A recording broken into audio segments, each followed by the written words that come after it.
이번 시간에는 선비사 모양처가 포함되어 있는 한자어에 대해서 학습하는 시간을 가져보도록 하겠습니다. 선비사자입니다.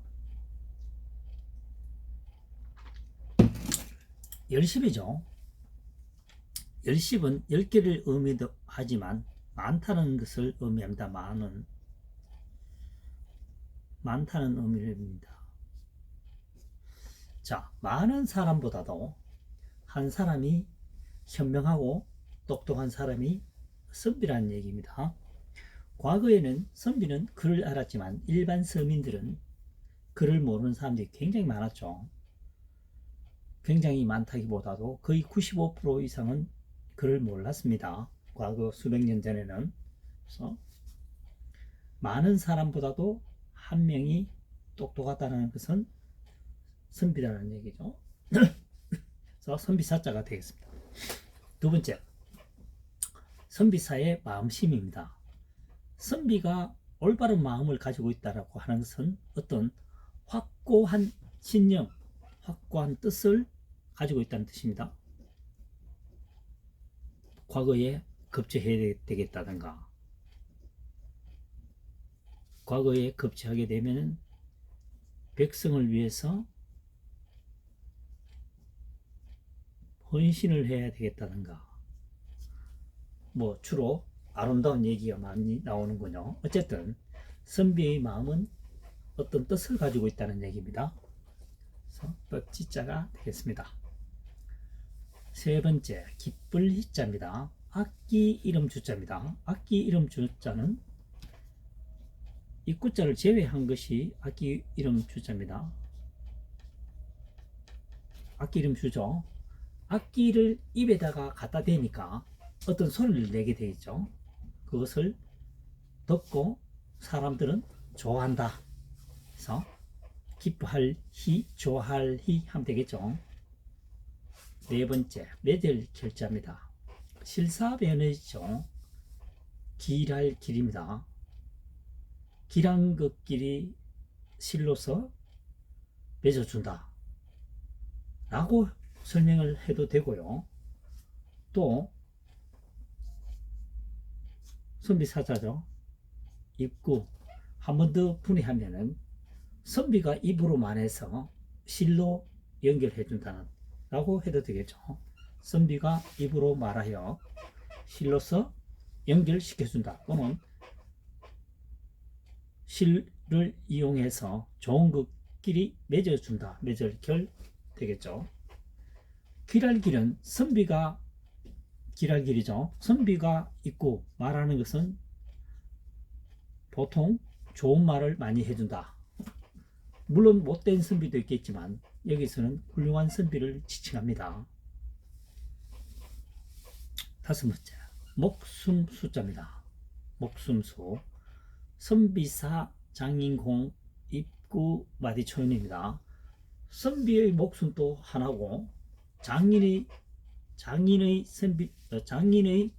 목숨도 하나고, 공통적으로는 입으로 마디천이죠. 마디마디 생명을 이어간다라고 하는 것은 선비든 장인이든 하루 3끼 먹는 것은 거의 비슷합니다. 거의 비슷하지만 물론 일반 서민이 3끼를 못 먹는 경우도 허다했죠. 항상 식량이 부족했으니까요. 여기에서는 그것이 중요한 것이 아니고, 어쨌든 선비나 장인이나 하루 한 끼 먹는다는 거죠.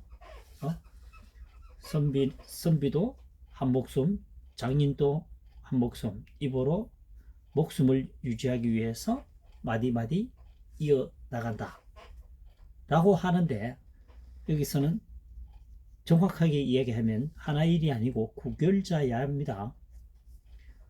목숨을 이어나가는 것은 우리 생명체에 있어서 가장 중요한 것이죠. 해서 여기다가 표시를 한번 했다라고 기억하시면 좋겠습니다. 하나지만 특별히 목숨은 중요한 거니까 한번 꺾어줬다 해서 구결자야입니다.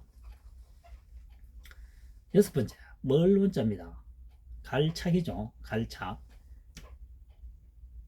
가다는 뜻입니다. 진행하다는 뜻입니다. 갈착, 성시원, 여기서는 성시원으로 풀이해서는 이 글자가 성시가 원시가 걸어가는데 멀리 간다. 뭐 그렇게 해도 되겠지만 좀 더 가깝게 풀이해 보려면 길다라는 뜻입니다. 길원.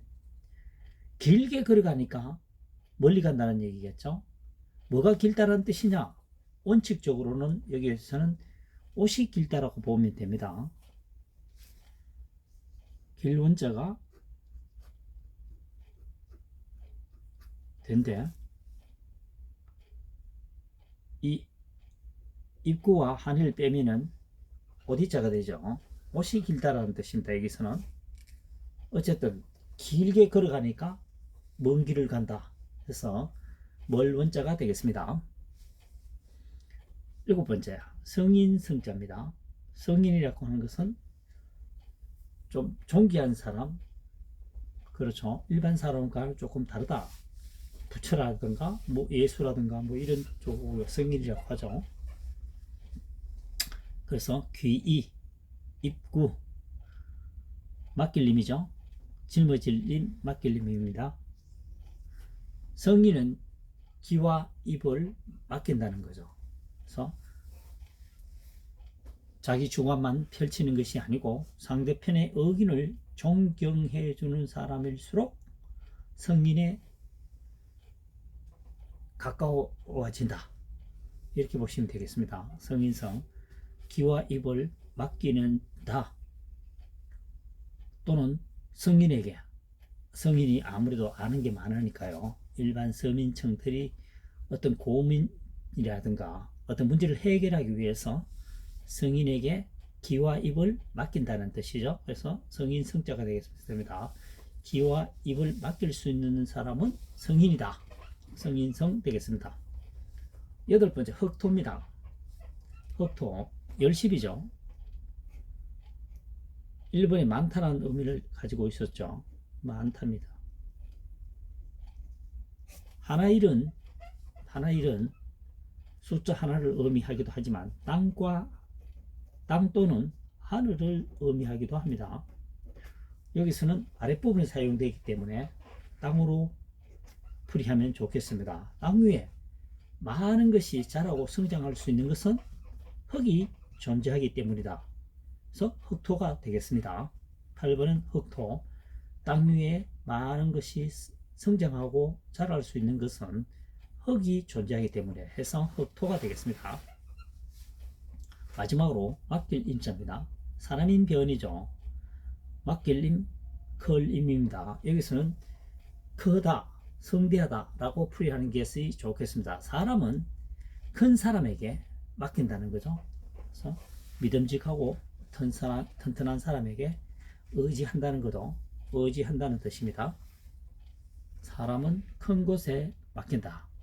은행도 큰 은행에 맡기는 것이 유리하겠죠. 부도가 날 확률이 적으니까요.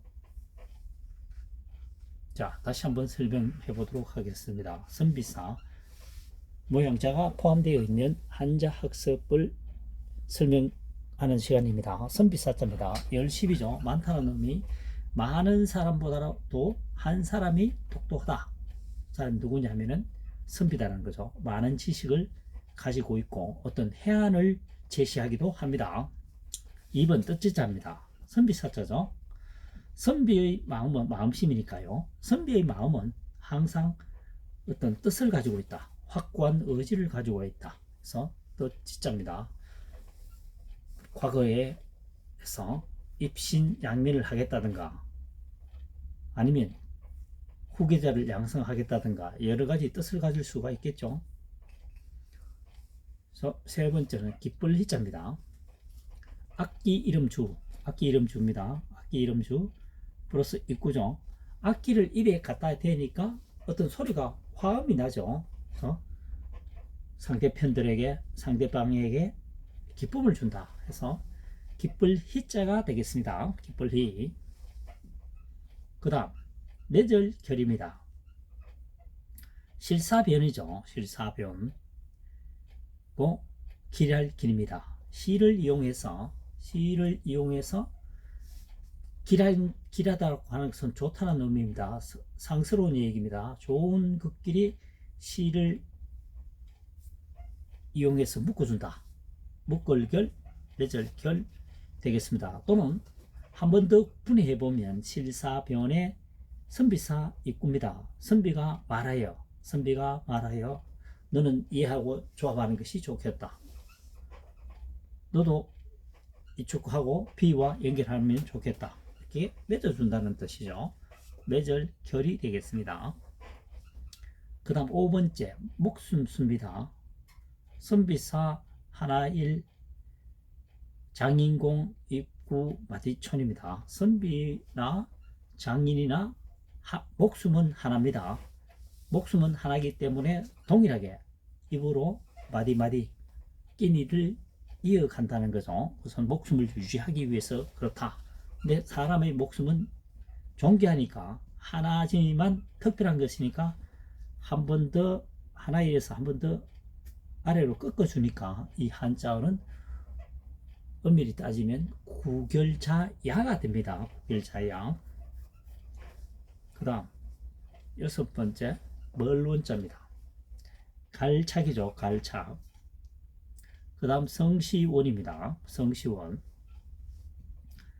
여기서는 성시보다는 어떤 길다라는 뜻을 갖고 있습니다. 길원, 성시원 됐죠. 긴 곳으로 멀리 가니까 길게 가니까 먼 곳으로 간다라고 볼 수 있겠죠. 해서 멀원자가 되겠습니다. 구체적으로 얘기하면은 여기서는 이 길원자가 옷이 길다라는 의미입니다. 왜냐하면은 이 오디가 있죠. 오디가 있습니다. 한일과 입구를 제외하면 오디죠. 오디죠. 옷이 길다는 의미가 되겠습니다. 오디에 하나일 입구가 첨가된 한자가 되겠습니다. 7번째 성인성자입니다. 귀이 입구 맡길임이죠. 귀와 입을 맡길 수 있는 사람은 성인이라는 얘기입니다. 성인은 뭔가를 많이 알고 있는 사람이겠죠. 많이 학습을 했겠죠. 그래서 성인은 어떤 해안을 제시하기도 합니다. 그래서 성인성자가 되겠습니다. 8번 흑토자입니다. 흑토 1번에서 말씀을 드렸지만 10은 숫자 10을 의미하기도 하지만 많다는 뜻을 의미합니다. 그래서 하나일은 땅과 하늘을 의미하기도 합니다. 땅 또는 하늘을 의미하기도 합니다. 여기서는 아랫부분에 사용되어 있기 때문에 땅을 의미한다고 보면 되겠습니다. 땅 위에 많은 것이 성장하고 자랄 수 있는 것은 흙이 존재하기 때문이다. 해서 흑토자가 되겠습니다. 9번째 맡길임자입니다. 사람인변이죠. 사람인변 맡길임입니다. 사람에게 맡긴다는 거죠. 또는 맡길임이 클 임자도 됩니다. 성대하다는 뜻을 내포하고 있죠. 사람은 큰 곳에 크다라고 하는 것은 여기서는 믿음직하고 튼튼한 것을 의미하기도 하겠죠. 그래서 사람은 큰 곳에 맡긴다. 그래서 맡길 임자가 되겠습니다. 이번 시간에는 선비사 모양자가 포함되어 있는 한자어에 대해서 쉽게 학습할 수 있는 방법에 대해서 설명을 해보았습니다.